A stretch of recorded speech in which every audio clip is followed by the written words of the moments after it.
YouTube. This is Molly again with another video. So today I wanted to do something a little different. I got this nice little gingerbread house at, I think it was Walgreens for like $9.99 or something.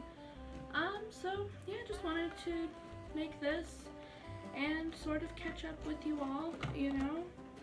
I hope that you all had a nice holiday. I know I did. I went out to Long Island to see my aunt. It's all in the same state, so we were following state guidelines as far as COVID goes. And it was so nice outside that we actually got to eat outside with a fire pit, so honestly it was pretty good. There were about 7 adults and 2 young kids. Everyone was wearing masks and social distancing, but you know, it was a nice little day. Alright, what do we got here? So, other than that, whoop, drop the cap. Okay.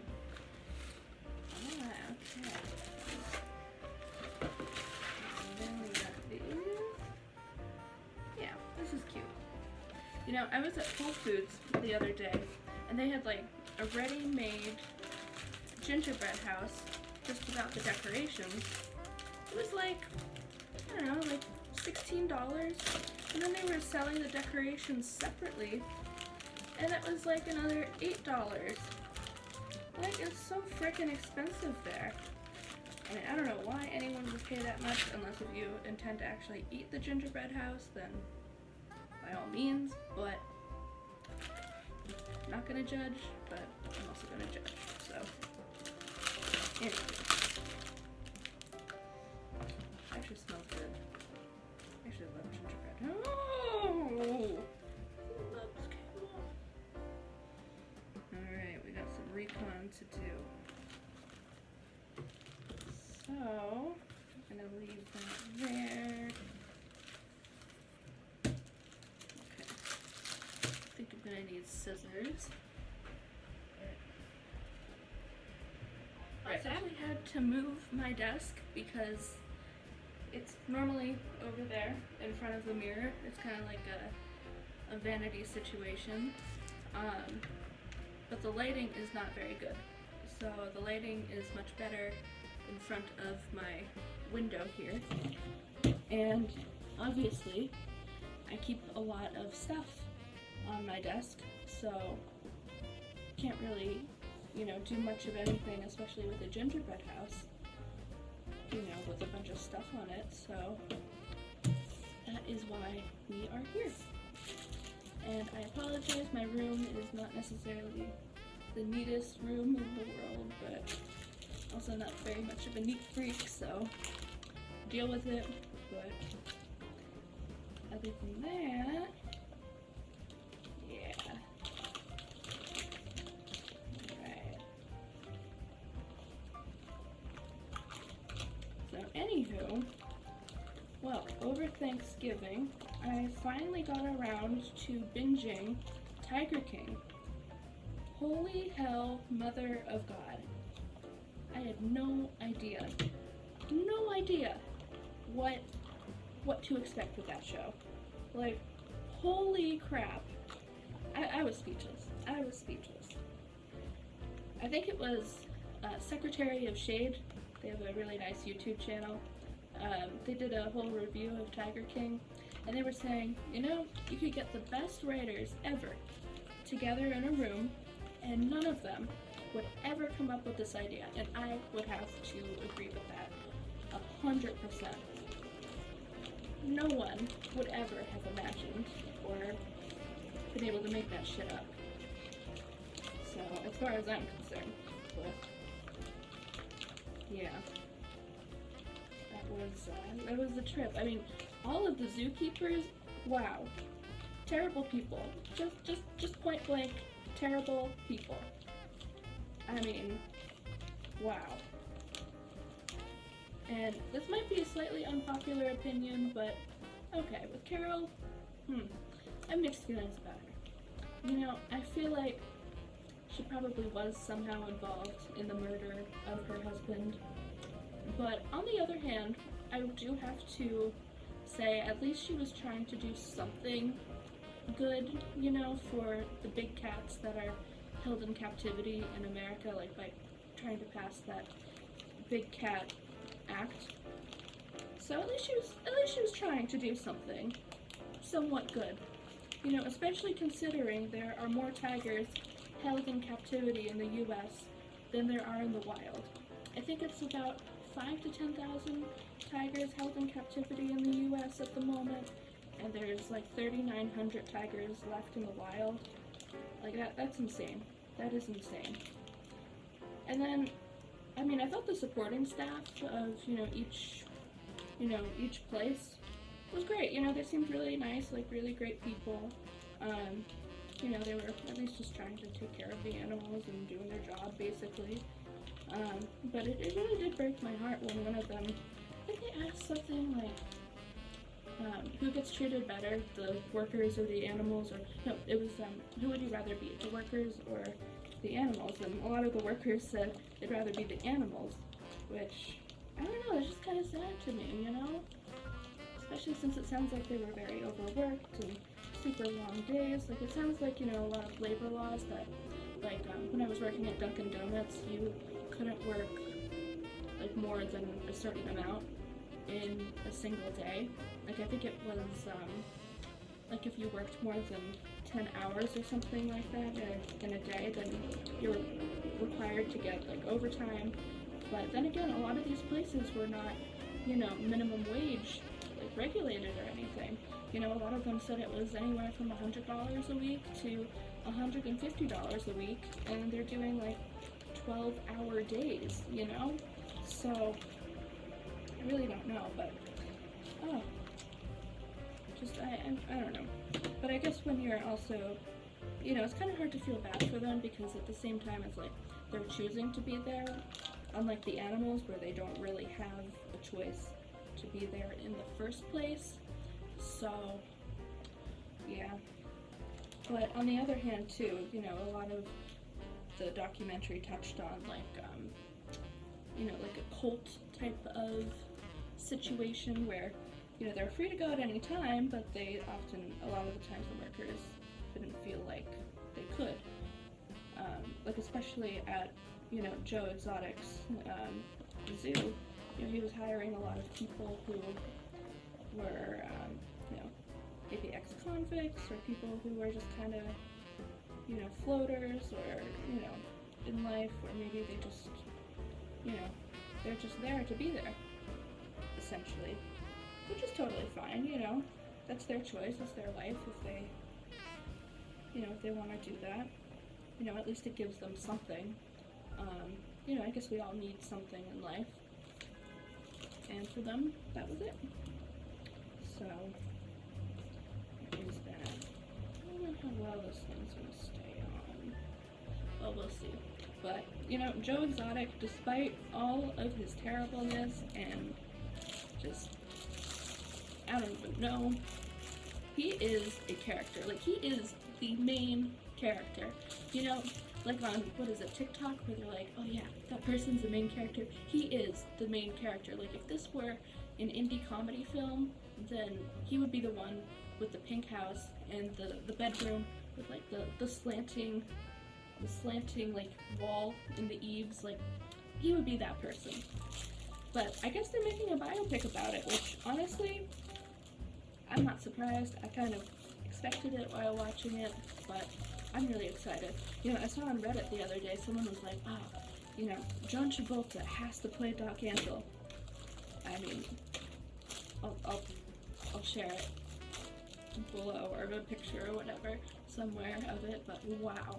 The resemblance is uncanny. Uncanny! Just amazing! So, I'm all for it. John Travolta as Doc Antle.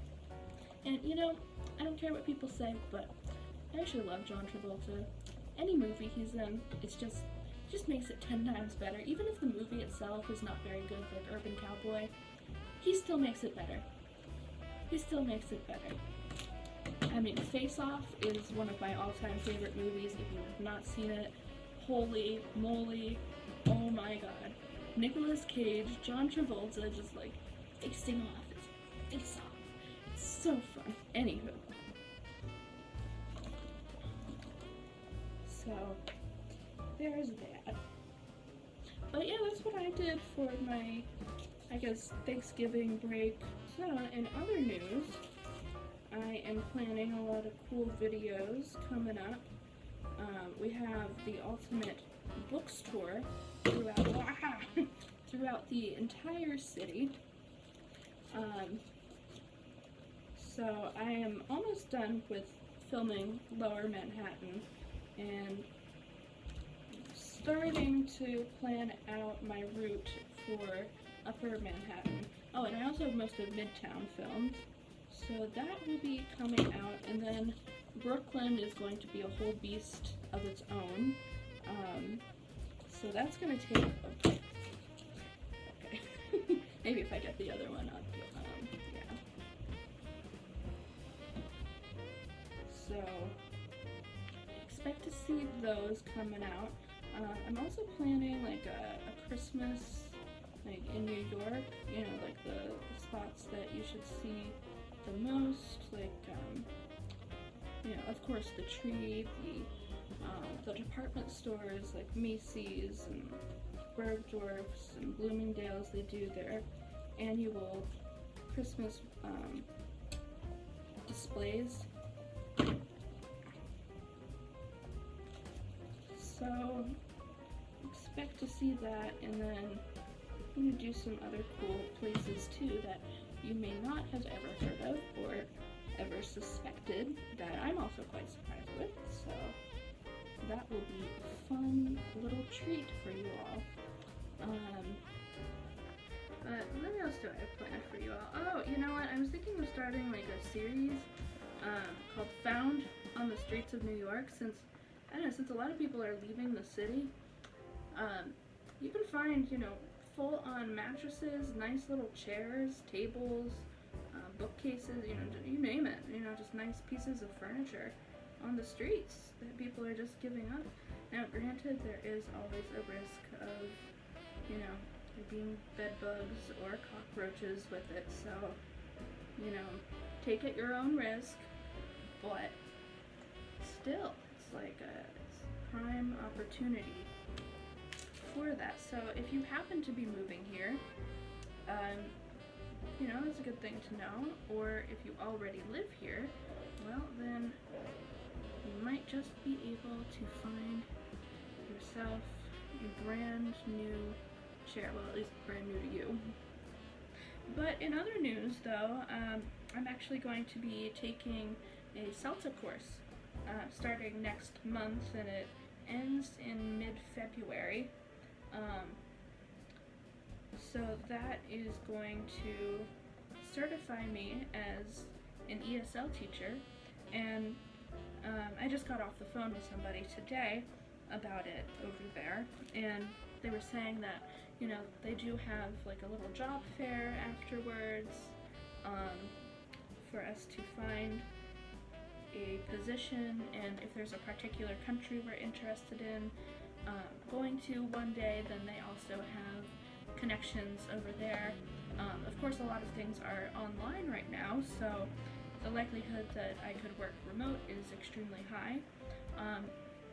If you're interested, actually, it's through a company called International House.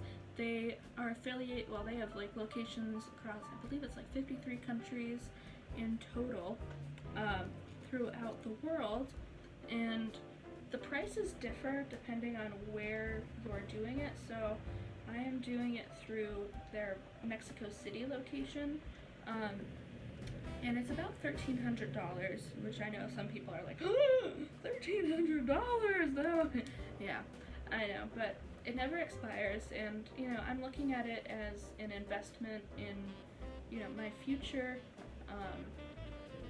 just for existing in general. So, you know, for me, I just kind of see it like, as, okay, you know what, this will help me get a job, hopefully very soon after I am done taking the course, and, could allow me to do that. And then, maybe in the next couple years, once the world has, a vaccine and, is opening up a lot more, then I might be able to move abroad, which would actually be really cool. I'm pretty open to wherever I end up, but I am particularly interested in teaching in Asia, preferably China. The person that interviewed me was also saying Vietnam is a really great place to go to, since the cost of living there is relatively low. You know what else? I have been watching America's Next Top Model. I don't know, I'm on cycle 6 right now. I just completed the 2nd episode last night. So I haven't really seen like the true crazy Tyra everyone is kind of talking about just yet, but I'm waiting for it. I'm living for it. So that should be really, really interesting, but we'll see what happens with that.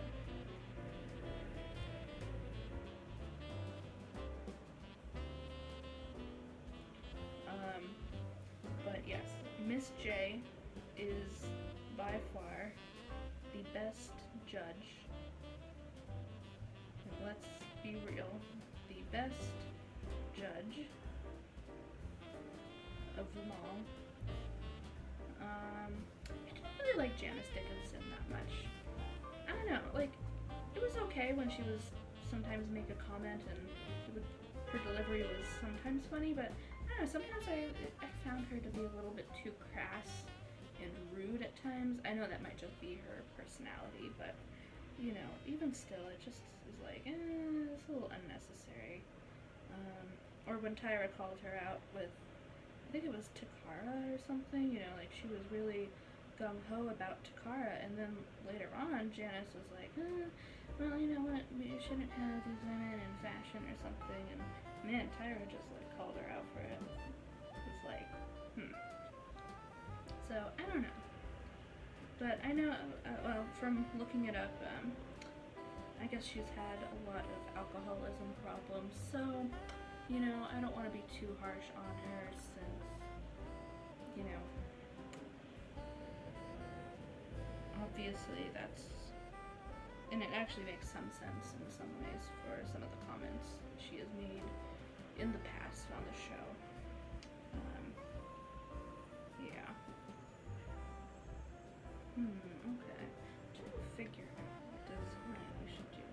We should just keep it simple, just because this frosting is kind of annoying.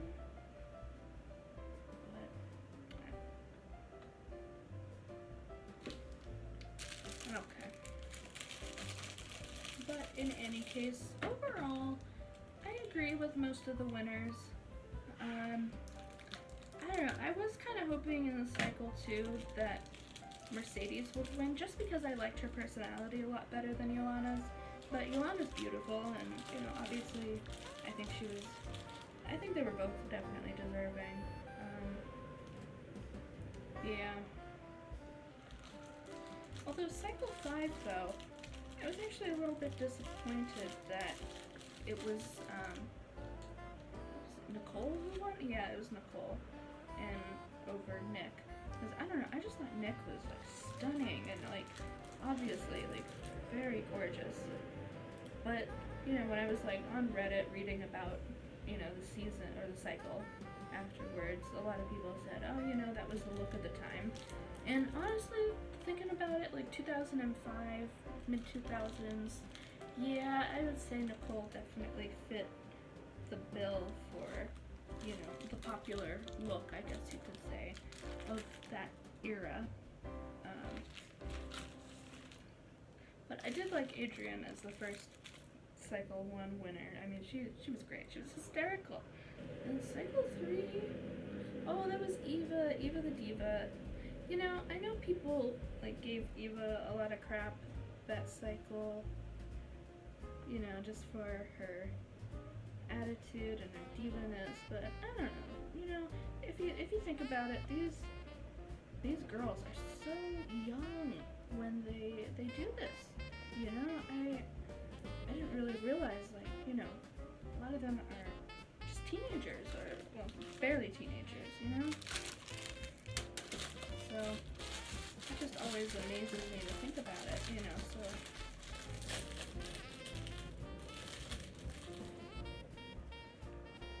a lot of them, you know, they'll say in their interviews, like, oh, this is my first plane ride ever, and it's like, wow, you know, you just don't realize how young and naive a lot of these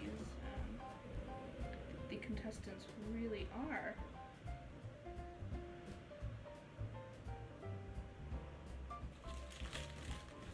So there is that, and I don't know, I thought it was interesting. There's been like some Reddit things of like, oh, where are they now? Where someone compiles, you know, the list of all the contestants and like where they wound up and all of that stuff. So it's actually interesting to see, like, some of them, you know, become very successful afterward, and then others they don't really become as successful, you know, and oftentimes the runners-up are successful or become even more successful than the actual winner. You know, I just think that's interesting. So, I don't know, I mean, I'm curious to see what's gonna happen in later seasons as we get more Crazy Tyra, and see more people come and go. Oh, I really love Twiggy as a judge. She is great. I mean, Twiggy, of course, is an icon, you know, no one can argue that at all. Ooh, you know what I might do? So, I got like a little pathway here. You know, it actually came out okay. Overall, even though we had the issues with the frosting, overall, I would say that this one was pretty good. Although my hands got so messy. Yeah. I'm currently rereading Confessions of a Shopaholic, and the library actually allows, has like a book packet of like all 6 books, so I need to really start finishing that. I'm not normally that into nonfiction, but I recently started reading a book called Low Life by Luke Santi, I think. He was a historical consultant for Martin Scorsese, for, what is it, Gangs of New York, yeah, Gangs of New York. So I don't know, I just thought that was super cool, and the book is all about, you know, all the immigrants that came into America from the, you know, from all over the world to the Lower East Side, and I don't know, it just goes through, you know, the history of the parts of Manhattan that I had no idea about, you know, or I didn't really know much about. Like, I vaguely knew that Canal Street had an actual canal, like, running through that entire street at one point, but I had no idea that, you know, that was, like, a big thing, and, like, draining it was a huge deal at the time, you know. And then I also didn't realize how poorly built a lot of the tenement buildings were, just so that way these landlords could squeeze in, you know, another family or something like that. And, you know, right now, the higher up you live on a floor, you know, it's considered that you're doing much better since you're away from the street and you're further away from the noise. But I guess back then, the higher up you were, the less money you typically had, and those apartments were cheaper. You know, heat rises, so, you know, it was much hotter to live up there, and obviously having to schlep up all those stairs was a lot of work, and whatnot. And there was a photo in the book of this nurse or social security workers that, you know, would come, and the clients were usually the ones on the higher floors, so they would actually use the rooftops to, you know, jump from building to building. And also traveling salesmen that may have been, like, banned by local police or something to stop coming around also use the rooftops as a way to travel between buildings. So really interesting history there. I would like to do a tour, I guess, of the Lower East Side and like that whole part of Manhattan or something, and I guess East Village would count with that too, and of course Chinatown, which of course back then was not Chinatown at all. It was just, you know, Lower Manhattan. But yeah, I'd love to do a little tour of that. I also started reading the Broadway, A History in 13 Miles, and it just goes through all the history of Broadway throughout its, you know, endurance, I guess, throughout New York. And a lot of people have actually done like have walked the entire 13 miles and done that. So, you know, I'd like to at least read the book first just to get more background on it. I mean, I've lived here in the city for over 3 years now, but, or like in the area for over 3 years now. I don't know. I've lived in the tri-state area for over 3 years now, so, you know, there's still a lot to be explored.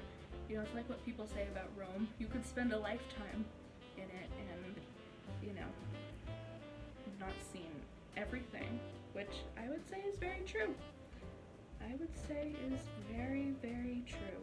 Now, I'm trying to get the books tour done pretty soon, or, you know, just to do that, and I'm going to be splitting that up by multiple videos, you know, just focusing on certain regions and areas, so it'll be like a whole like series that you can watch.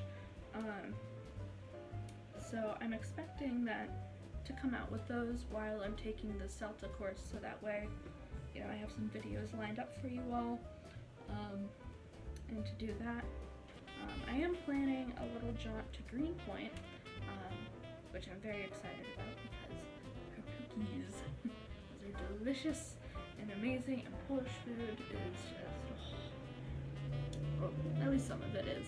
Cabbage, I'm not a big fan of, to be honest, but, you know, pierogies are pretty damn good, which they're basically just like little dumplings. They're just like a different take on it, so, you know, sometimes they're fried, sometimes they're just plain. Usually they have potatoes or cheese in them, or pork or something like that. Final product here